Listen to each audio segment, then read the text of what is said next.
I grew up in Utah. We moved here from Florida when I was in kindergarten, and I'm from Miami, and I was since kindergarten, up all the way through to high school till American Idol. I was living here in Utah until I went on. Even when I went on my mission to Chile, I was here in Utah. And, I never thought that I would be singing at Utah Pride back then. I'll tell you that.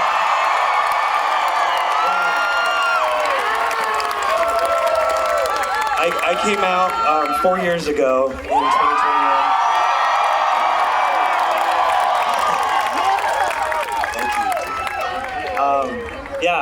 I would not have thought it was cheer-worthy back, even like 5 years ago. I was so afraid of what I was, and I didn't know what I was. I grew up and I was told, like, okay, when a boy falls in love with a girl, and then, they can get married and have kids, and that's happiness and that's love. And when I was a little kid here in Utah in elementary school, I had a crush on one girl in second grade, and then I had a crush on a boy. But I didn't know that's what it was. I thought, oh, what's going on? I was like, I don't think that's what happens. And so you just kind of brush it off, and then you get older and you go through puberty and you're like, oh shoot. I'm sure a lot of you probably gone through that where you're like, this is not supposed to happen. This is not how it's supposed to be. And then growing up, I was taught a lot of things about how, homosexuality is bad and being gay is bad. And so I was like, well, I don't want to be bad. I don't think I'm bad. I'm not trying to do anything wrong. But so I came to a point where I was starting to get really afraid of myself, especially when I was on public TV, because during junior high and high school, I was able to hide and just keep to myself. I was known as the kid who didn't talk but just smiled, because I was just like, I don't want to give anyone any ammunition or any reason to think that I'm bad, because I knew there was something wrong, is what I thought. There was something wrong with me, and I just wanted to hide. And when I was on American Idol, I couldn't hide anymore, so it was just kind of, okay, here I am. It was a very scary thing. And as I got into my 20s, I started opening up about what I thought was a struggle. I don't look at it that way anymore.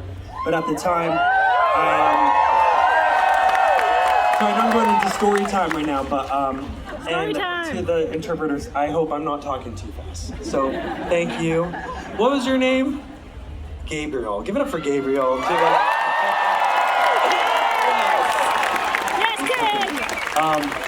Okay, so, 20s, American Idol. You came out! Wrong. Okay, so in my 20s, I was opening up about my sexuality. I came out, actually, the first person I came out to was my mission president on my mission in Chile. And so, quite interesting. But I looked at it as, well, I'm gonna be honest about this, but I'm not gonna act on it. I'm just gonna try and fix it. And a lot of the counsel and guidance I got was, well, don't call yourself gay. That's a sin. It's only if you act on it if you're gay. And it's just, let's call it same-sex attraction. And I was like, okay. So I'm trying to say, it sounds like a lot of y'all have been told to say that same thing. So I was like, after that I started, instead of, I was telling my friends, oh, I struggle with same-sex attraction, but I'm working. And the counsel I was getting, well, get married, and if you have faith, God will fix you and help you to go through that marriage. And I tried that. I got engaged a few times, and I realized, you know what, this is not fair to the person that I'm putting in this situation, because I'm realizing this is just building up a lot of resentment in me. And so I was just like, you know what, I'm just gonna move on. I think I have to come to terms with myself.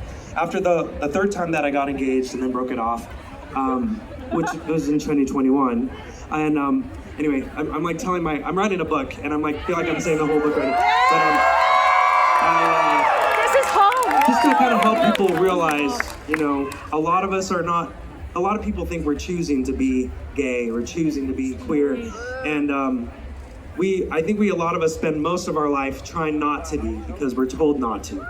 And we realize at a certain point, like, okay, like I did, I was getting to a point where I was like, well, maybe I have to come to terms with who I am, and maybe I should cut my life short before I accept that, because I don't want to be evil. I don't want to be bad. So, sorry, I know this story is really long, and I'm going to try and get through it. This is the only time I really tell a story. So, then we'll get to fun and music. Tell the story! But I came to a point where I was like, well, what if it's not something what if it's not something to fix?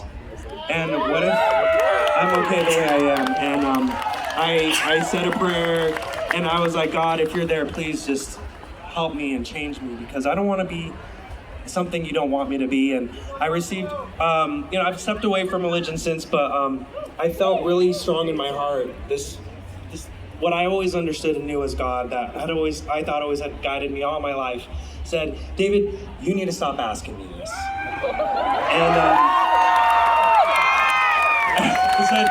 And what I understood as God, or the creator of everything, and said, you know what, I made you the way you're supposed to be, and it's time for you to understand that. And I said, I don't want to mess up. I don't want to make a mistake. And it said, well, perhaps you need to be willing to make what you think are mistakes. And and I felt God say, I don't see you the same way you see you. I don't see you the same way as a lot of well-meaning religious people do. So it's time for you to get that. I created you the way you're supposed to be, and for you to have joy, and for you to love the way I intended for you to. And I realized, okay, and so I trusted. And so within that week, I came out on my Instagram in 2021. And but before that, I called my mom and I said, hey mom, just so you know, I'm gonna start dating guys. And she said, honey, I love you, but I love God more. And I can't accept this about you. And I testify to you that God's plan for you of happiness is to marry a woman and to have lots of children, and that's his only plan of happiness. And I said, Mom, it's okay, I get it, because I believed all of this up until a week ago. And I don't need you to accept what I'm doing, because I get your beliefs. I literally grew up with them. I just need you to respect that I'm making the best decision for me right now.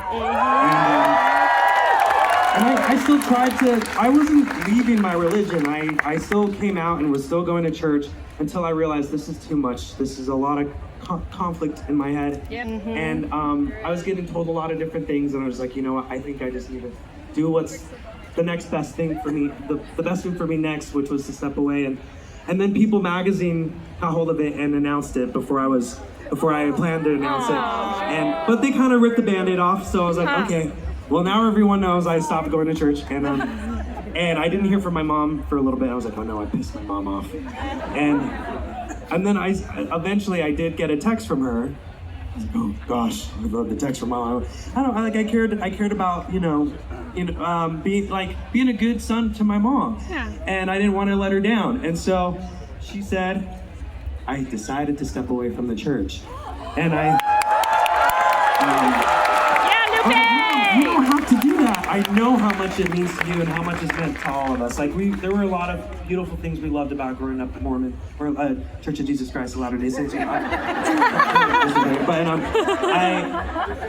She said, I don't want to be somewhere where my children don't feel loved and welcomed.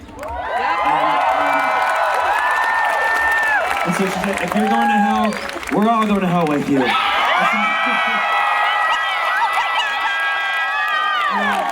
Of course, my mom and I, we don't believe that, but just from it was just in response to what a lot of people were saying at the time. So I was really touched by that, and so I was like, I'm gonna write a song about that. And so I did.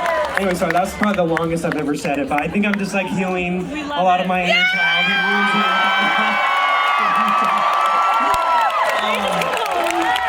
Because I realized I was queer here in Utah, and it was most of my fight trying to not be that was here.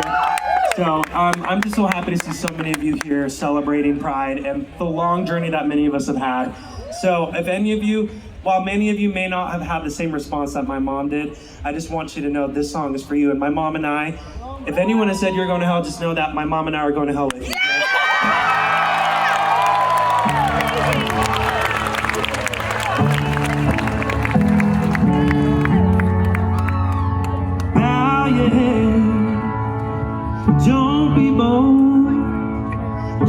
survive by doing what you're told. Said love is earned, and we can't